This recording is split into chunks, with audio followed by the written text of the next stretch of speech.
ಕಮ್ಮಿ ಹಿಂದೆ ಅಪ್ಪ ವಿನಯ್ ಕುಲಕರ್ಣಿ ಅವರಿದ್ರೆ ಮತ್ತೊಂದೆಡೆ ಸೋಷಿಯಲ್ ಮೀಡಿಯಾದಲ್ಲಿ ಅವರ ಮಗಳು ತಂದೆಯನ್ನ ನೆನೆದು ಕಣ್ಣೀರಿಟ್ಟಿದ್ದಾರೆ. ವಿನಯ್ ಕುಲಕರ್ಣಿ ರಾಜಕೀಯ ಹಾದಿಯನ್ನ ನೆನೆದು ಅವರ ಪುತ್ರಿ ಭಾವುಕರಾಗಿದ್ದಾರೆ. ಸೋಷಿಯಲ್ ಮೀಡಿಯಾದಲ್ಲಿ ಈಗ ಅಪ್ಪನನ್ನ ನೆನೆದು ಒಂದು ಪೋಸ್ಟ್ ಬರೆದಿದ್ದಾರೆ. ಕೊಲೆ ಪ್ರಕರಣದಲ್ಲಿ ವಿನಯ್ ಕುಲಕರ್ಣಿ ಅವರು ಜೀವಾವಧಿ ಶಿಕ್ಷೆಯನ್ನ ಎದುರಿಸ್ತಾ ಇದ್ದಾರೆ. ಇದೇ ವೇಳೆ ಸೋಷಿಯಲ್ ಮೀಡಿಯಾದಲ್ಲಿ ವಿನಯ್ ಕುಲಕರ್ಣಿ ಅವರ ಪುತ್ರಿ ಒಂದು ಪೋಸ್ಟ್ ಮಾಡಿದ್ದಾರೆ.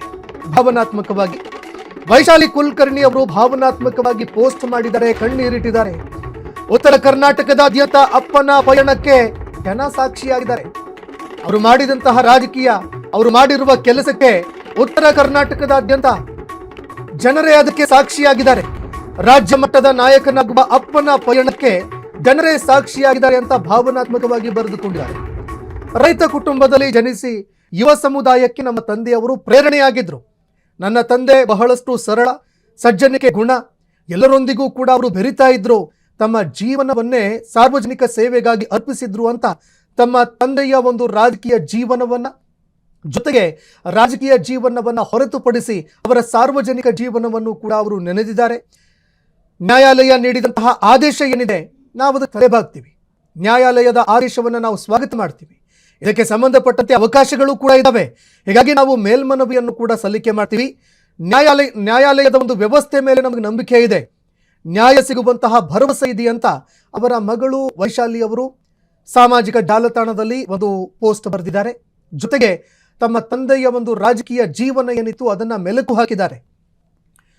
ಇನ್ನು ಇದರ ಜೊತೆಗೆ ಜನ ಕೂಡ ನಮ್ಮ ಬೆನ್ನಿಗೆ ಇದ್ದಾರೆ, ನಾವು ಮತ್ತೆ ಮೇಲ್ಮನವಿಯನ್ನ ಸಲ್ಲಿಸ್ತೀವಿ, ನ್ಯಾಯ ಸಿಗತ್ತೆ ಅನ್ನೋ ಭರವಸೆ ಇದೆ ಅಂತ ಅವರು ಬರೆದುಕೊಂಡಿದ್ದಾರೆ. ಈಗಾಗಲೇ ಈ ಪ್ರಕರಣಕ್ಕೆ ಸಂಬಂಧಪಟ್ಟಂತೆ ಜನಪ್ರತಿನಿಧಿಗಳ ನ್ಯಾಯಾಲಯ ಸುದೀರ್ಘವಾಗಿ 10 ವರ್ಷಗಳವರೆಗೆ ತನಿಖೆಯಾಯಿತು. ಜೊತೆಗೆ ವಾದ ಪ್ರತಿವಾದಗಳು ಮತ್ತೊಂದು ಮಗದೊಂದು ಎಲ್ಲವೂ ಕೂಡ ನಡೀತು. CBI ಈ ಪ್ರಕರಣದಲ್ಲಿ ಮಧ್ಯಪ್ರವೇಶ ಮಾಡಿತು. ಈಗಾಗಲೇ ಚಾರ್ಜ್ ಶೀಟ್ ಕೂಡ ಸಲ್ಲಿಕೆಯಾಗಿ ಕೋರ್ಟ್ನಿಂದ ತೀರ್ಪು ಕೂಡ ಪ್ರಕಟ ಆಗಿದೆ. ಈಗ ಈ ತೀರ್ಪು ವಿಚಾರಕ್ಕೆ ಸಂಬಂಧಪಟ್ಟಂತೆ ಹೈಕೋರ್ಟ್ಗೆ ಹೋಗುವಂತಹ ಒಂದು ಅವಕಾಶ ಇದೆ ಕುಟುಂಬಕ್ಕೆ. ಹೀಗಾಗಿ ಅವರ ಕುಟುಂಬ ಈಗ ಹೈಕೋರ್ಟ್ಗೆ ಹೋಗುವಂತಹ ವಿಚಾರಕ್ಕೆ ಸಂಬಂಧಪಟ್ಟಂತೆ ಅಥವಾ ಸುಪ್ರೀಂ ಕೋರ್ಟ್ಗೆ ಹೋಗ್ತಾರೋ ಅದನ್ನು ಕೂಡ ಕಾದು ನೋಡಬೇಕಾಗುತ್ತೆ. ಅದಕ್ಕೆ ಸಂಬಂಧಪಟ್ಟಂತೆ ವೈಶಾಲಿ ವಿನಯ್ ಕುಲಕರ್ಣಿ ಅವರು ಈಗ ಸ್ಪಷ್ಟಪಡಿಸಿದ್ದಾರೆ. ಅಂದ್ರೆ ನಾವು ಹೈಕೋರ್ಟ್ಗೆ ಅಥವಾ ಸುಪ್ರೀಂ ಕೋರ್ಟ್ಗೆ ಹೋಗ್ತೀವಿ, ಕಾನೂನಾತ್ಮಕ ಸಂಘರ್ಷವನ್ನ ಮುಂದುವರಿಸ್ತೀವಿ ಅನ್ನುವಂತಹ ವಿಚಾರವನ್ನ ಈಗ ಸ್ಪಷ್ಟಪಡಿಸಿದ್ದಾರೆ ಸೋಷಿಯಲ್ ಮೀಡಿಯಾದಲ್ಲಿ. ಇದು ಮೊದಲ ಅವರ ಪ್ರತಿಕ್ರಿಯೆ ಅಂತ ಹೇಳಿದ್ರು ಕೂಡ ತಪ್ಪಾಗೋದಿಲ್ಲ.